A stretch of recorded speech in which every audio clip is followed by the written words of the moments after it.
Moments after watching that first atomic fireball in 1945, Julius Robert Oppenheimer remembered a verse from the Bhagavad Gita. Now I am become death, the destroyer of worlds. That line wasn't spoken with pride, it was dread. And it still echoes today, every time we take a leap forward into the unknown. Fast forward almost a century.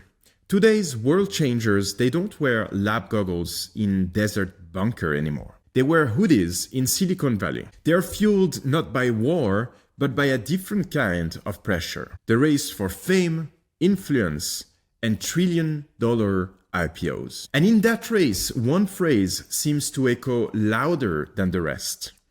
It was technically sweet. This sentence is how Oppenheimer later described how this whole project of building this atomic bomb was. Once an idea becomes technically possible, it becomes almost irresistible to those who can build it. And that habit, that impulse to create first and worry later, it might be fine when the worst case scenario is a failed soda flavor or weird new dating app.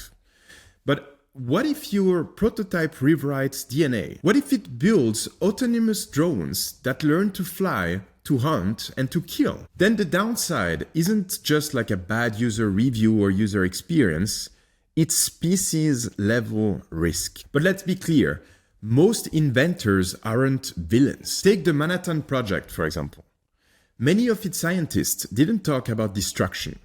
They talked about beauty. As we've seen, Oppenheimer famously called the bomb technically sweet. The science was so elegant, so intellectually seductive, it felt impossible to stop, even when the consequences were unimaginable. And that kind of statements, that's what you're going to hear from today's AI pioneers, because they often don't consider themselves as like moral arbiters, but rather simply as problem solvers. For example, one of AI pioneers is Yann LeCun, and he even argued for less regulations than the lack of regulations we had in the last years. And he argued that those existential risks that newspapers sometimes talk about are currently premature.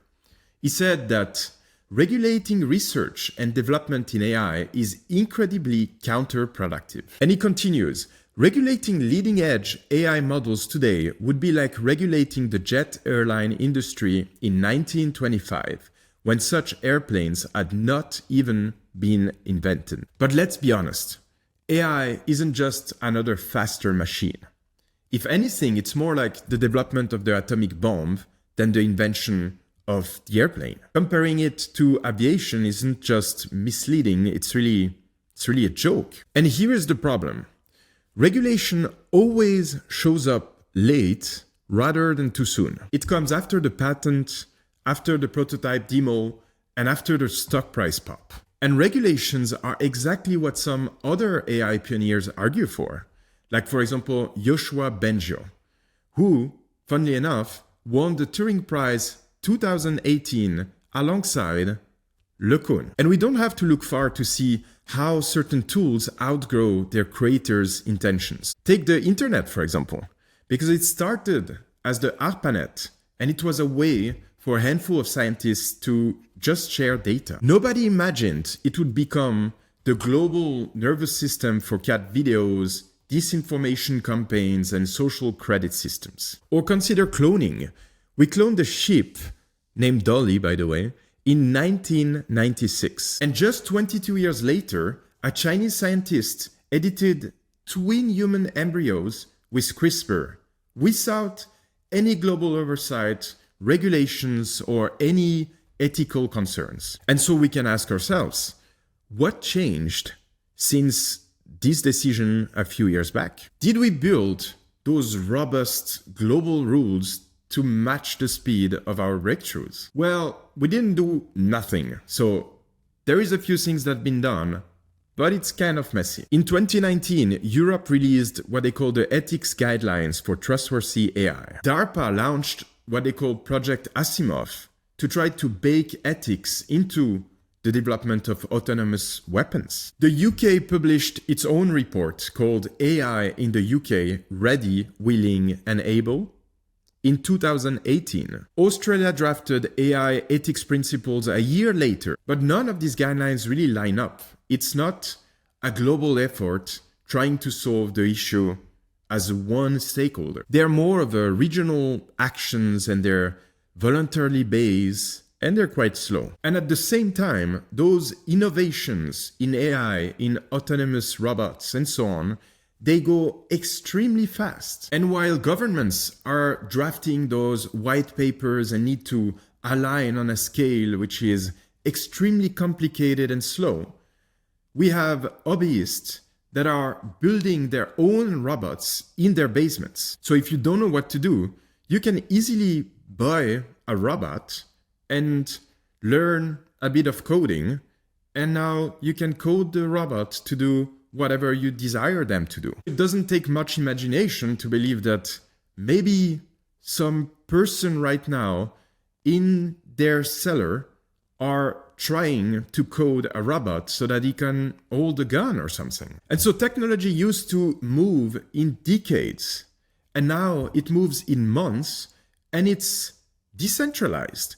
Everybody can work on these new technologies to try to make it do something new. And to grasp the speed of this technology, we can really look at what used to be images generated by AI in 2014 compared to today. In only 10 years or 11 years, we've gone from not recognizable images to ultra-realistic pictures that are not discernible from pictures you would take with your camera, for example. And so a breakthrough isn't a once-in-a-generation event anymore. It could simply be a tweet or a demo or a GitHub repo or something. And innovations are, of course, amazing. It gave us antibiotics, video calls, and streaming yoga in your pajamas and all these things. But psychologists are noticing something else. Anxiety is rising, but not only because of the tech itself, but because of the pace that it has. We can't catch our breath before the next disruption hits. And every shiny new invention seems to add another chamber to the revolver of existential risks. Nuclear weapons, engineered viruses, runaway AI, climate collapse, risks that could individually wipe us. I've seen a super interesting take from Neil deGrasse Tyson on this specific topic. In short, what don't we know yet that might be an existential threat that will pop up in 1 year? And maybe that comes from those guys working on robots, or maybe the software developers from Silicon Valley, or anything else. So picture this. Let's say that humanity is playing Russian roulette, and we basically spin the cylinder with each new invention. And so sometimes we click, and we might cure cancer. And we click, and we might accidentally create a virus that escapes a lab. And we click, and we solve global food shortages. And we click, and we give a military drone the autonomy to decide on its targets. So how sweet is technically sweet when the gun is pointed at our own head? Because that's what we're doing basically.